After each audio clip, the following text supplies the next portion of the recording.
So I've had the Pimax Crystal Super for about 2 months now, and I can finally say I like this thing.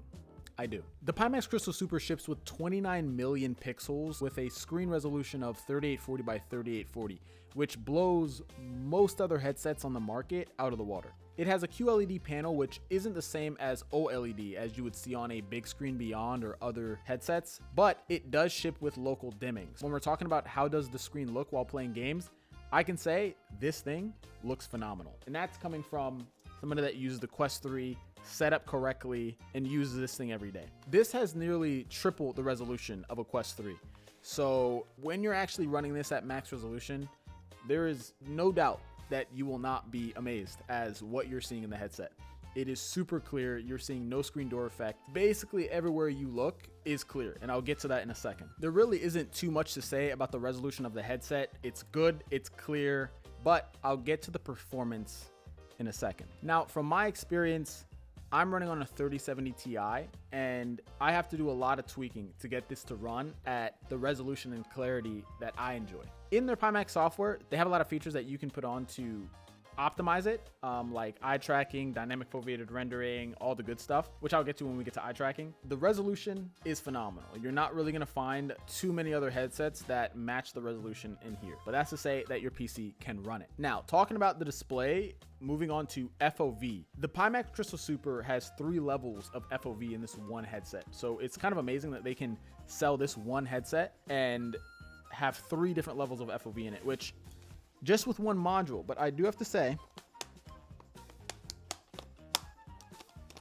the headset is also a modular setup. So you can take the literal screen or display, whatever you really call this portion of the headset, right out of the headset. So when we're speaking about FOV, this one module right here has 3 levels of FOV in it. So it has narrow, normal, and large FOV. So on narrow FOV, that gives you around 110 degrees field of view, which is similar to what you would see on something like the Quest 3. This ships with about 110 degrees FOV, depending on how close and mush you have it on your face. So on narrow settings, this gives 110 degrees FOV, which is completely fine for most gaming that you do. And on narrow FOV, you get even more performance because it's not rendering so much of the scene that you're looking at. But you can definitely see that is a much smaller field of view. Then you move up to normal FOV, which gives me about 126 degrees of FOV. And that is about what, 16 more degrees of FOV than your average headset on the market right now. So on normal, that's already fine. And normal settings actually runs pretty well.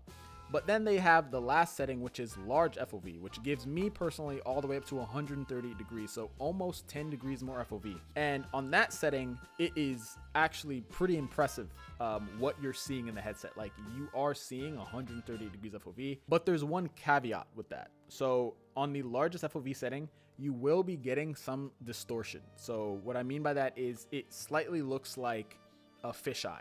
The best way I can explain how it feels in the headset is if you're playing a game where you're looking at things up close. When you go up close to those things, the size of the object, because of that sort of fisheye distortion, it's not like major, but it's like a slight distortion with a fisheye effect. It makes things look bigger or smaller than they should. So the size of things is slightly off, but that's just something I personally noticed while using that in games where you're looking at things up close. So it might be like Bone Lab or VR Chat.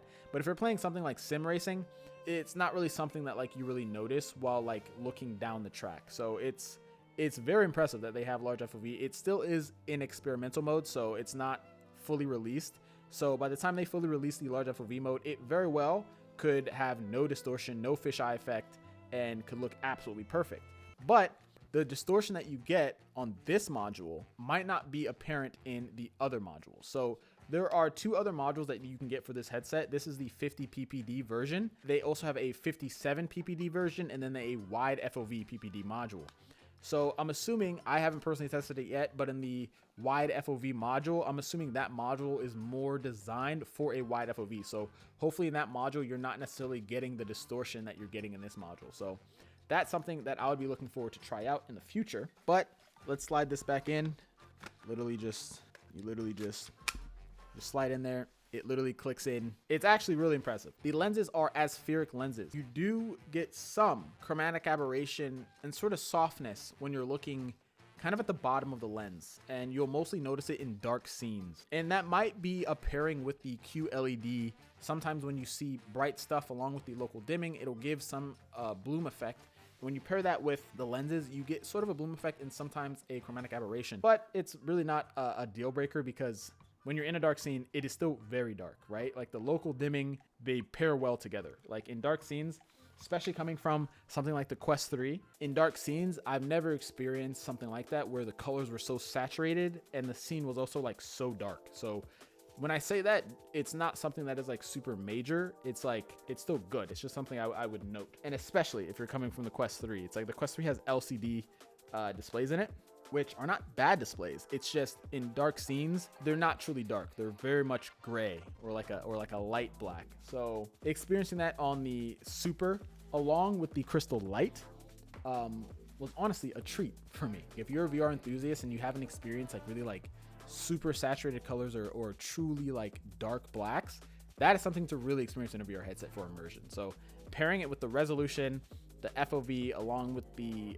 color saturation and dimming of the screen, I would say that is one of the best things that I experienced with this headset. Don't even have any like cons to say about that other than the chromatic aberrations and sort of softness around the scene. I now want to move to eye tracking. So this headset has built-in eye tracking in the headset, which allows for dynamic foveated rendering and also allows you to input that eye tracking into any VR game that allows for it. So think about VR Chat or Bone Lab with the eye tracking mod. You can now input that eye tracking directly into the game. So if you want that sort of immersion for VR Chat when you're talking to people, when you're looking around, they'll see your eyes moving. This headset is really good for that, and it's built in. I didn't mention that before, but this is a PC VR only headset with DisplayPort. You're not getting any compression or any artifacting while using this headset. So if you're an enthusiast and you're looking for something that is like super clear, DisplayPort, eye tracking, all that good stuff, this does a pretty good job at that. And speaking of the eye tracking and sort of tracking in the headset, due to this being a module setup,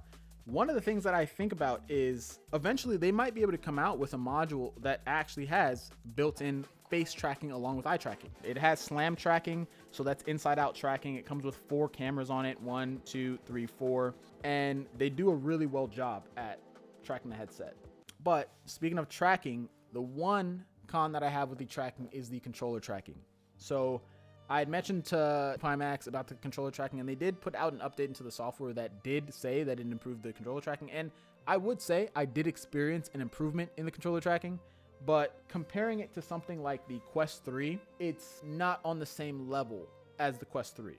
But I do have to say this, the Quest 3 does hand tracking and controller tracking. So if you've ever used your Quest 3 and you didn't have the controller in your hand and you moved your hand in front of your headset, and you saw the controller go to your hand, that's because it's tracking the controller and your hand, which allows for like really, really good tracking, right? Pimax has shown videos where they were using hand tracking on the Pimax headset. So eventually that might be an update that they released, hand tracking along with the controller tracking, and that might really improve it a lot. But for now, there have been instances where I might bump the headset or move the controller out of view for a little too long, and it definitely does lose tracking in terms of where it is when it's outside of the camera view quicker than something like the Quest 3. But once you move the controller back into the camera view, tracking comes back, it's completely fine. Like if the controllers are in the camera view, the tracking is absolutely fine. So what I'm saying is not like some crazy find, you know, it's like it makes sense. When the controller's outside of the camera, it loses tracking. It just loses tracking quicker than something like the Quest 3. But apart from that, when it is being tracked, the controller tracking is fine. So the audio in the headphones are honestly really good. The bass in them is clear. The audio is clear. They don't necessarily sit on your ear. They kind of hover like maybe half an inch away from your ear. This thing is pretty heavy when you're comparing it to lighter headsets, especially if you're going to compare it to something like the Big Screen Beyond. This is a pretty heavy headset. You can literally see the size difference. It is a pretty big thing. But once you have this strapped up correctly on your head, and this face cushion has a massive forehead spot right here, it does pretty effectively take the weight off of your face if you have it set up correctly. So the weight is there. It's not the lightest headset, but there are features in the accessories that help with that. Now, is this for you? You're gonna have to make that decision up for yourself. After I've talked about everything I've talked about, it should give you a pretty good, insight as to my experience, what I think about the headset, what the headset is capable of.